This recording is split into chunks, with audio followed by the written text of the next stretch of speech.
Hi guys, welcome to Simple Math. This is my second video about working with decimals and fractions.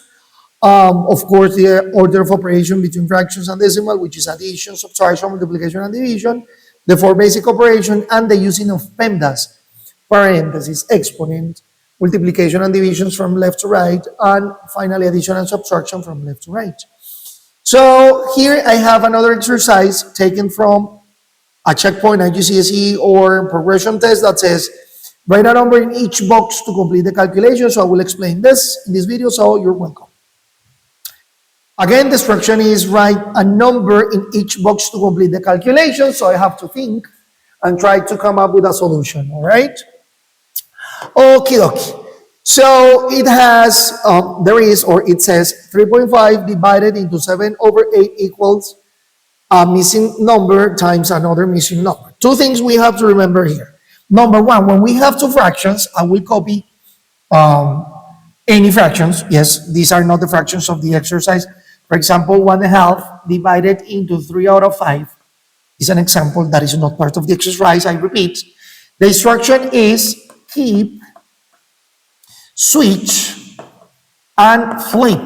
Yes, keep, switch, flip. So we keep the first fraction, we switch this by a multiplication, and we flip the second fraction. So that means 5 goes up and 3 goes down. This is the way we divide fractions. That's something that I want you to bear in mind to solve this exercise. Yes, that's the first thing that you have to consider to solve this exercise. All right? The second part you have to consider is this, 3.5. 3.5 is the half of 7.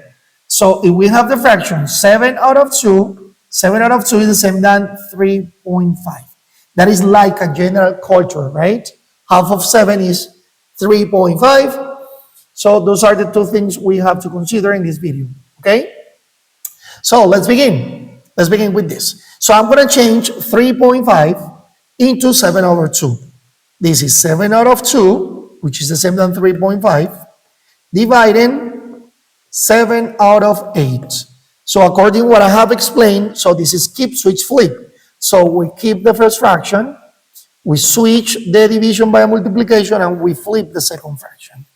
Actually, this is what we have, right? So here in this part, we can do cross simplification. I can simplify 7 by 7. 7 by 7 is 1.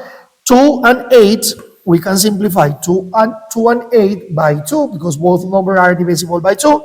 2 divided by 2 is 1. 8 divided by 2 is 4. So I cannot continue simplifying. So the answer is 1 times 4, 1 times 1. 1 times 4, 4. 4/1, which with this, we can complete our exercise. Yes, we can complete our exercise. So here in this part is 7/2, keep, switch, flip. So 7 goes down, 8 goes up, and then the final answer is 4. All right, guys? This one was the second exercise. Again, thanks for watching Simple Math, and see you in the next video. I will record another one. Bye-bye.